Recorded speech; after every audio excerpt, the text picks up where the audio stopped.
Welcome to Understanding the Unhoused. My name is Joshua. Through a series of interviews with people who have direct experience with homelessness, as well as people who are attempting to address the systemic issues that cause homelessness, my hope is to increase compassion and empathy for this population that has long been ignored. Back when I moved to California, I volunteered with an organization out of Fremont called Renegade Feedings. Every other week, Renegade Feedings would go out to homeless encampments around the Fremont area with supplies, clothing, hot meals, anything that people could use dealing with unsheltered homelessness. My biggest takeaway from working with Renegade is that people experiencing homelessness appreciate food, they appreciate clothing, they appreciate hygiene kits. But what they really, really need more than anything else is to be heard and understood. So I decided to create a podcast that would give people that platform. When somebody sees a person experiencing homelessness, they can have a myriad of emotions, both positive and negative. What I hope, after hearing their stories and hearing their struggles, hearing the hope and the resilience that these people have, it will help you to recognize that these are just people. People who, through a series of bad luck, bad choices, and a very broken system, have found themselves without a roof over their heads. Okay, enough ado. I first heard of the Batman of San Jose back when I interviewed Robin, the moderator of the r/homeless subreddit, in episode 16 of Understanding the Unhoused. She told me about a citizen who dresses as Batman and regularly goes out giving food and supplies to the unhoused on the streets of San Jose, California. Obviously, I really wanted to talk to Batman, and thankfully, through some very cool people in my life, I managed to get him on the phone. We talked about why he does what he does, why he does it dressed as Batman, and to discuss the homeless policies in San Jose, California that work both for and against him. Please enjoy the interview. All right, Batman of San Jose, thank you so much for taking time out of your schedule to talk to me today. I really appreciate it. Happy to be here. What inspired you to start doing this? I started doing this around my junior year of high school. I was driving home from school one day and I saw this lady who very clearly the hood of her car was raised, like something was wrong with the battery. And funnily enough, I had been in the same situation about a week before. So I figured I'd pay it forward because someone helped me. And I pulled over, tried to jumpstart the car, but my car battery at the time was really, really terrible, like god-awful. So I couldn't actually jumpstart their car. But there was an auto repair shop in the same parking lot. They have those jumper cable boxes you can use to jumpstart cars. I went in and I asked the person at the front desk, "Hey, this lady needs help jumpstart her car. Can you come out and help?" Because I had done this before. It's typically a free service. The first thing they asked me was, is she living in her car? And wow, that really got to me. I was like, I don't know. I just met this person. Like, yeah, but differences. And then they said it was against company policy to help people living out of their car. I've received help from this kind of service before. Like, again, like, not even like a week or two prior, like, I had gotten help from this kind of service. I never got questioned on whether or not I lived out of my car, whether or not, I had housing, like, what my financial status was, like, none of that. So at that age, like, I was super confused. So I went back out, I explained what happened, and they were obviously devastated.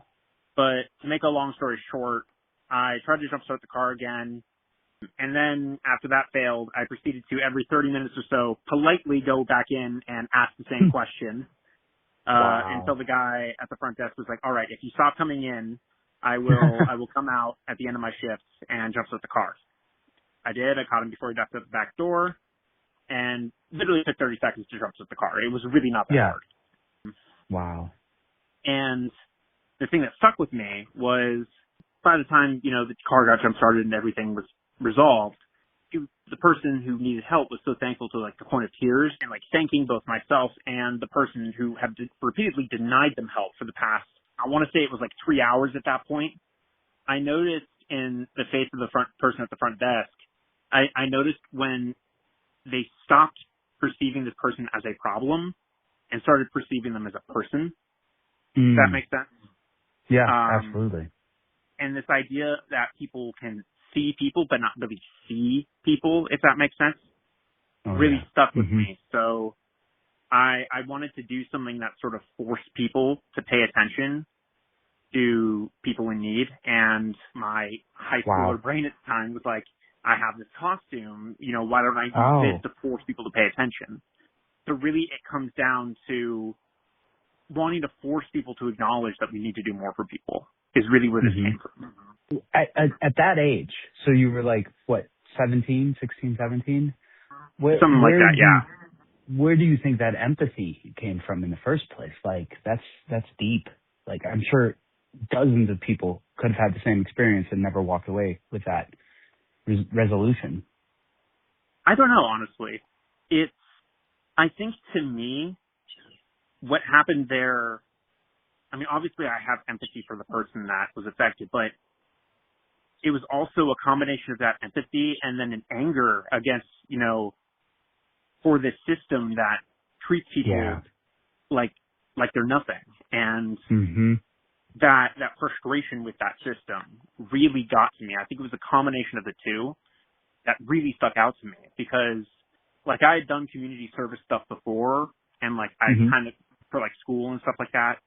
This was my first real personal experience with somebody. I spent a good long while with this person. I don't even remember their name now, but I spent a couple hours talking with them, hearing about their life. I feel like you kind of can't spend that kind of time with somebody and not develop an empathy for somebody. I think it really stuck to me that this person was just having the worst day of their entire life. They were entirely beholden to everyone around them in order for things to go right for them. And it was awful. It was awful to see. And from that, I started looking at the world a different way. So you decided to don a Batman costume. Why was that? First of all, why Batman? What I'm more curious about is why a costume? So Batman came about just because Batman's kind of always been my favorite superhero, even growing up. And, I know that Batman is one of the most popular characters in all of fiction, right? Immediately recognizable even from a distance. I felt that if I was going to be helping people, I wanted to have, if I was going to try to force people to pay attention, I wanted to immediately get across the fact that I'm there to help. And Batman was just kind of a great way to do that. And it also helped that I had made a costume like that for Halloween, a couple months prior. And I just sort of had it sitting around. So I'm I might as well use it, right? The costume to me is not just a costume. It's a communication tool as well. I think it's incredibly important to what I do because no matter who you are, no matter where I go, I'm immediately recognizable as someone who is there to help, right? Yeah. It struck me how important that aspect came to be with what I do. Cause I tried it because I wanted people to pay attention, but not to me, to the issue that I was trying to solve, which is another great thing that the costume does is it keeps me out of it. It allows me to keep any sort of conversation focused on the issue and not on me. It stuck out to me just through, experience doing this, how much it helps. For example, there was this one elderly man in downtown San Jose who one time I decided to go out without the costume. Sometimes I do that just because it's easier. If I'm running short on time, but I have supplies, I'll do that. I tried to approach this man and he was very apprehensive to let me get close. He really didn't want to talk to me. And, I respected that, need for privacy, that need for space. And I left him alone. But later, 2 weeks later, I came back in the costume and he actually called me over and wanted to talk to me about, his favorite Batman TV show. And, I probably spent a good hour and 30 minutes talking with that man about the Adam West TV show and Kermit the Frog and all this other stuff that he probably hasn't talked to anybody about God knows how long. And it really opened my eyes to the fact that this is not just a gimmick. It's a communication tool. It allows people to feel more comfortable allowing someone to approach because they kind of already know what's going on. So when you go out without the costume, do people like know who you are? Most people I work with have probably, at least I try, to ensure that most people I work with, like the people on the street, have at least seen my face once. Okay. Got it. Or I'll tell them my name, or I'll try to wear some sort of Batman, merchandise like a t-shirt or a button or something like that. Just so that people can know who I am. Typically I'll keep the utility belt on me if I'm going out, just because it has tools and first aid stuff in it. Nice. So it's kind of useful regardless. So I try to make sure that people can easily identify me, even if I'm not wearing it. I wanted to ask about the utility belt. Like, does it, each pocket have helpful things in it? Yeah. Over the past couple years, I've gathered a variety of different tools and first aid certifications to better excellent. sort of equip myself for when I'm doing this. I carry all sorts of stop the bleed stuff. I carry splints, tools to fix tents and shelters. I carry Narcan, flashlights. I more recently started carrying little 3D printed batarangs with a text to take people to a link tree where they can get resources. Nice. That's awesome. I try to make sure that everything on the costume has a use. Like even the mask is a breathable material, and the face plate of the mask is designed to allow airflow and UPF fabric so I don't get sunburns. And then, the cape is an emergency blanket if I run out of other supplies and it's really cold out. The boots are calf high hunting boots so that if I'm sliding down into a creek or a waterway, I won't get my legs all cut up. Gloves for the same reason. I try to make sure that everything has a purpose, and if it doesn't have a purpose, I don't use it. That is amazing that it's not just a costume, like you're utilizing everything on there to help people too. It's not just an identifier. So you said you made it yourself? You put it together? Yeah, most of it. Some of the stuff like shoes and whatnot I modify, or I combine other pieces to make the costume, but the main body suit is made by me. The mask, the cape, the gloves. Most of the belt is sort of assembled by me or reworked. Sure. Everything sort of goes through a process to ensure that it's ready to go out, because half the time the stuff that I'm using isn't meant to be used for what I'm using it for. So I try to make sure that everything is ready to go. Now, has anyone ever, when all this time since you're going into encampments and things, have people ever thought you were a threat? People tried to come at you at all? For the most part, no. I've had one or two misunderstandings, but very quickly those have been cleared up, because most of the time, if I'm entering an encampment, I will ask for permission to come in. I'm not sort of wandering in. I stop at the first tent. I say, hey, this is what I'm here to do. If I haven't been there before, I introduce myself. I say, this is what I have. Would it be okay if I come in? And if people want me there, I'll come on in. If people don't, I'll say, hey, I might leave some stuff here in case anybody wants it. But I'll respect that privacy. But yeah, for the most part, I haven't had many issues. That's good. So how long would you say you've been doing this? You said junior year is when that happened, but I don't know how old you are now. How many? I'm about 24 now. Okay. I'm 25. I've been doing it around 7 years. Wow. It's been a minute. I every single time someone asks me that question, I sort of think, wow, I may have let the bit go a bit too far here, but I don't regret a thing. Good. I remember the first 2 years saying, oh yeah, I just started doing this, and having a reporter or somebody look at me like, oh, I wonder how long you're going to keep doing this, and here we are. I'm still here, so. Yeah. Do people help? You're not just doing this all by yourself, are you? Oh, absolutely not. Okay. For the first couple of years, I was doing this primarily by myself, but now I've built up a network of different community-based organizations that I work with. Nice. And I've even sort of helped cultivate one of my own.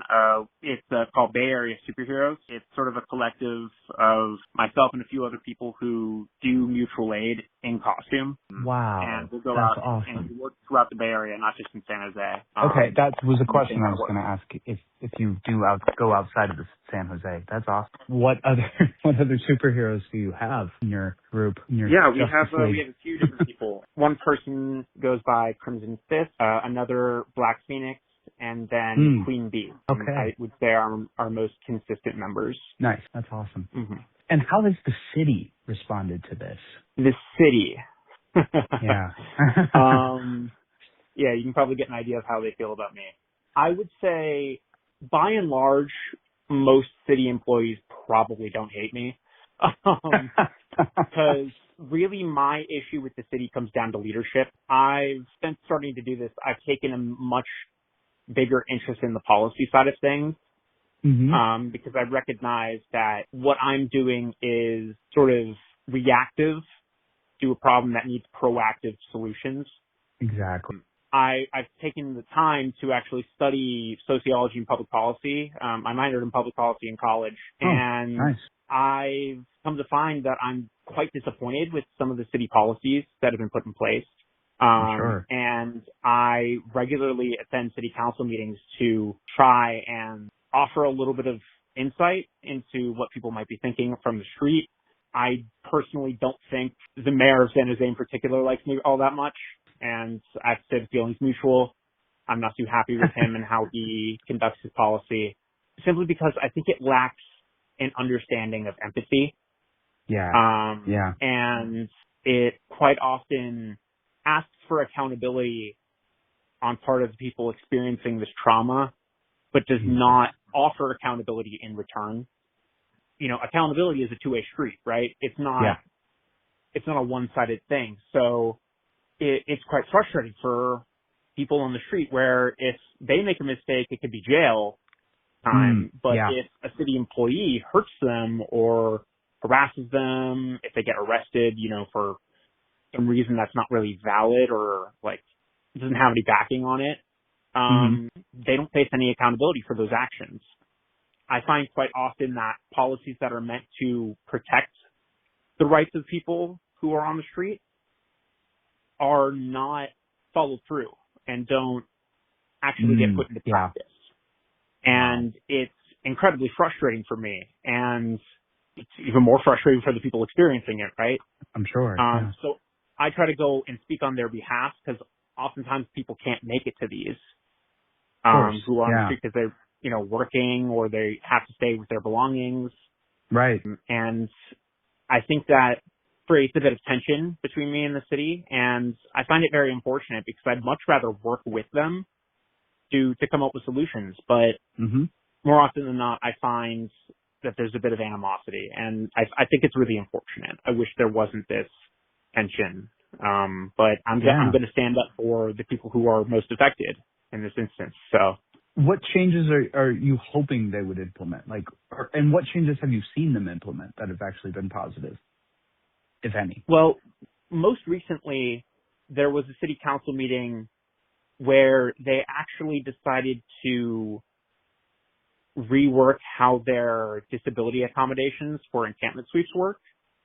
And for the most part, I'm still a little nervous about how their policy will be implemented, but they've reaffirmed that they want to ensure that members of the encampment sweep team are trained on how to handle disability accommodations, that members will be forced to sit through a training essentially on how to conduct themselves when they're out in these encampments.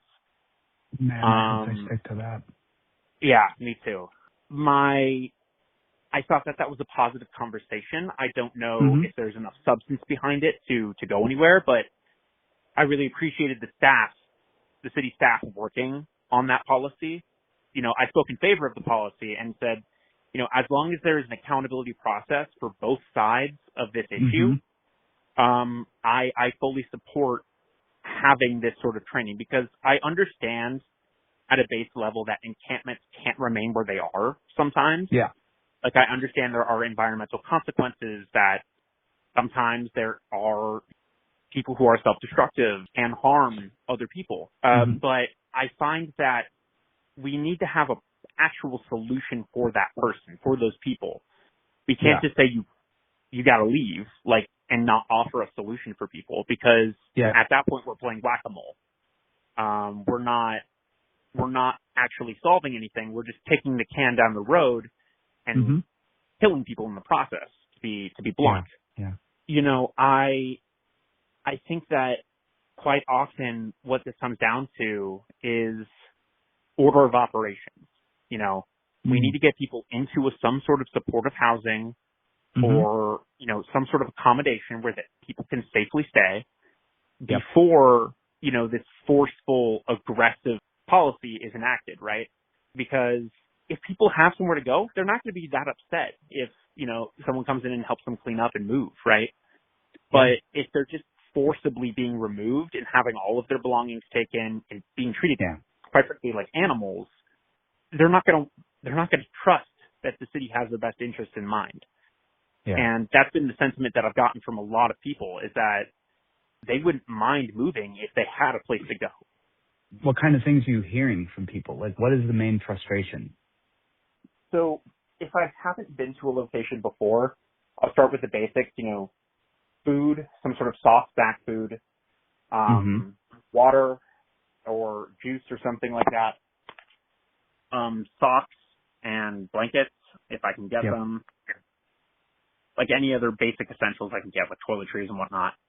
And then what I'll do is through conversation, I'll figure out what more specialty items do people need.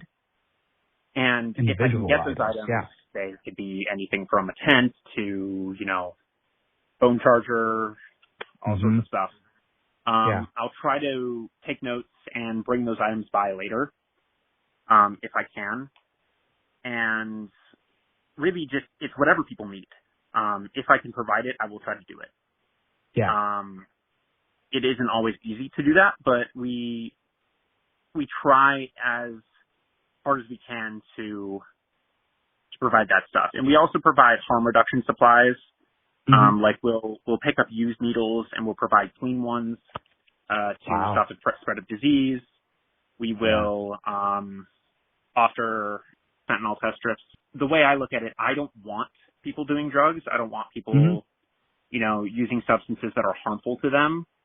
But I understand that addiction it's an affliction. It's something you're suffering from, and it's not easy to just walk away from that.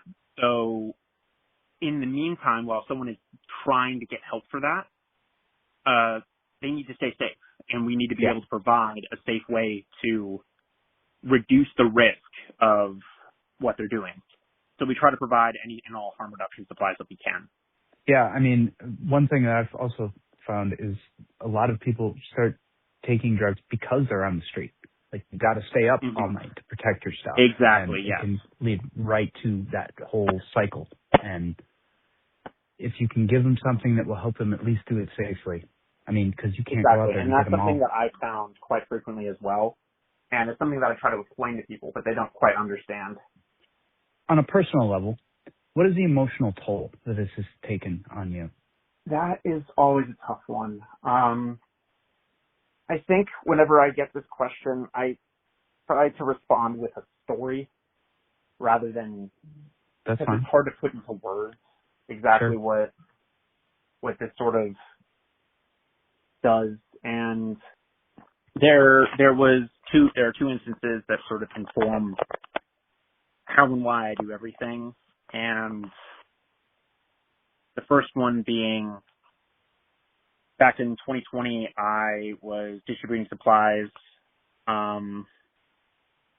after sort of a 2-week initial quarantine period, and I realized the city wasn't offering many services to people. I, you know, went out and tried to do this as safely as I possibly could, right? Social distancing and everything. I was distributing stuff later in the evening, and I saw this kid run out underneath the streetlight, and, you know, I was still very new to this, and I hadn't quite understood the concept that, you know, children were homeless. Like, I knew children were homeless. Yeah. But, like, I hadn't seen it before in person.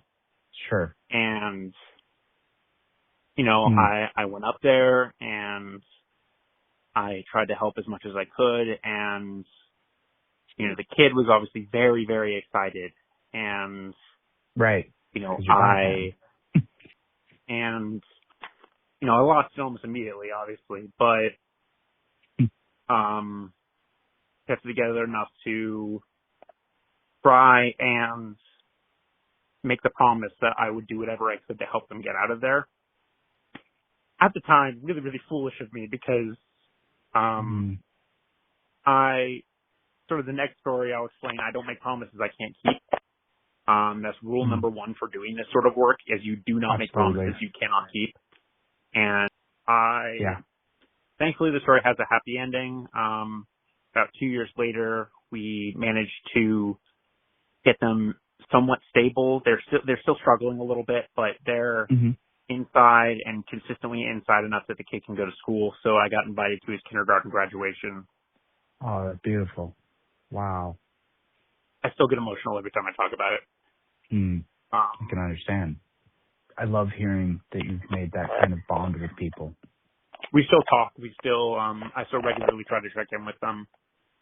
Nice. It's more infrequent now, and to be honest, I'm kind of okay with that, because when we check in, it's because something went wrong, and I try to check in even when things are going well, just to see how they're doing. And I hear that the kid asks about me every once in a while, which is cool. Yeah, very cool. I think I realized how much of an impact I made on this kid, because his mom would tell me that when they were still out in Columbus Park, briefly, they were there, the kid had found this piece of black cloth. He would tell his mom that it was my shadow and that he was keeping him safe. That's awesome. Yeah, that one messed me up for a little bit. Yeah. Yeah, I'm glad he's inside. I'm glad they're inside, and doing a lot better. Good. But yeah, and then the second story is a little bit more on the not so fun side. First couple months of doing this, I met someone named Tom. He was an ex-con who had just sort of had a fast run in life. Made a couple bad decisions just because, that was all he felt he could do at the time to stay afloat. I had a lot of conversations with him about all sorts of stuff. He told me this one night that we were talking that he really appreciated what I was doing, but that it was like putting a Band-Aid on a bullet wound. The sentiment's there, but it's not, the bleeding is still happening, right? Yeah. I think I made a stupid joke, like I'll try to up the size of the Band-Aid or something. This is when I was still very, very new to this. And I ended up not seeing him for a couple months. And, I assumed the worst at that point. But then during the winter, I ran into him again. He was very visibly frustrated and skittish, I guess. He was very, very nervous. He was deathly sick. And he was telling me that he was pulled off the street and put in hospital for a couple of weeks just because, it was so cold out that he was getting really sick from it. And he was an older guy. I want to say he was in his 70s. And he had told me that he had been kicked out of the hospital that morning despite having all of his insurance. And he actually had me sit there with him, and we went through his insurance. And I verified that, everything was good. He had everything. It was all in date. As I was still very young, so I might have missed something, but from what I could tell at the time, everything was fine. And he was very sick, and he had basically nothing. They had kicked him out. They were going to kick him out with a hospital gown, but he said that someone had the intelligence to give him some ill-fitting clothing and some shoes at bare minimum, because they had thrown away all his other stuff. They kicked him out, and he was very, very, very afraid. He said he needed to go back to the hospital because he was not feeling okay. I said that I would bring by a sleeping bag, and that, the next day we could sort of go over all of the paperwork again, and maybe I could try to figure something out. I had the sleeping bag in my car, but I was running really late to something, so I couldn't drop it off. I came back the next day, or I felt like I couldn't drop it off. I probably had enough time, but my brain at the time was like, I just need to go. I came back the next day and I couldn't find him. I went by the library. I went all over downtown, and I talked to somebody that he knew, and they said he had passed away that night from exposure. And oh my God, it hit me really, really hard because I had made that promise that I would get that to him, and I think regardless of whether or not I got him the sleeping bag that night, he wouldn't have been okay. Yeah, but the idea that he would have passed at least a little bit more comfortable still messes with me to this day, and it's informed every single decision that I make now from that point on. Yeah. I do not make promises I cannot keep.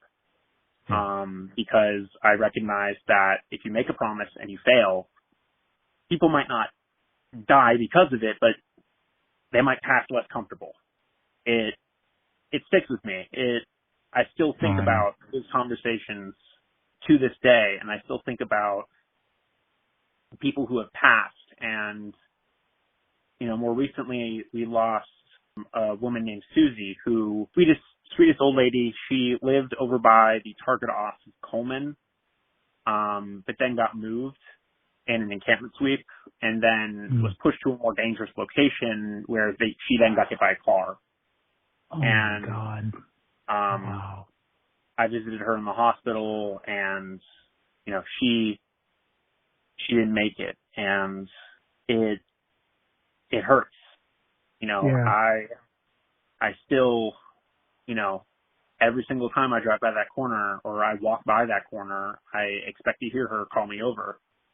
It sucks, but it's the exact reason why I do this, is because, to be very clear, I don't believe I save lives or anything like that. I help keep people alive, if nothing else. Yeah. I don't save anybody. I help people help themselves. If we don't fix something, if we don't change the way that things are working right now, how many more people are going to die because of this?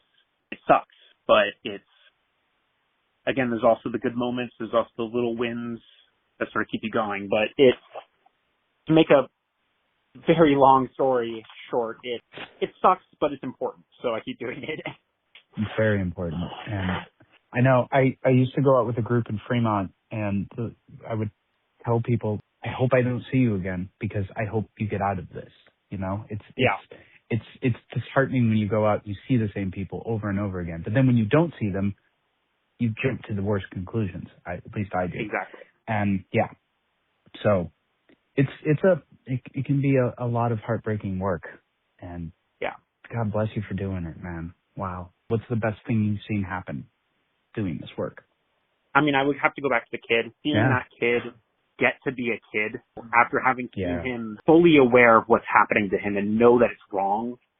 Seeing that kid get to be a kid and get to be safe, and sort of knowing that my actions allowed that kid to feel safer, always makes me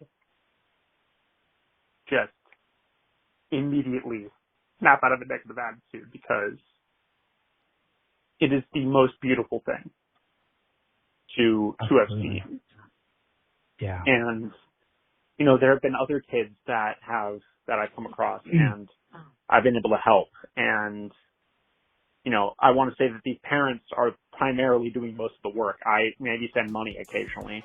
Seeing these incredibly strong, incredibly resilient people manage to get through is always, the most rewarding thing in the world.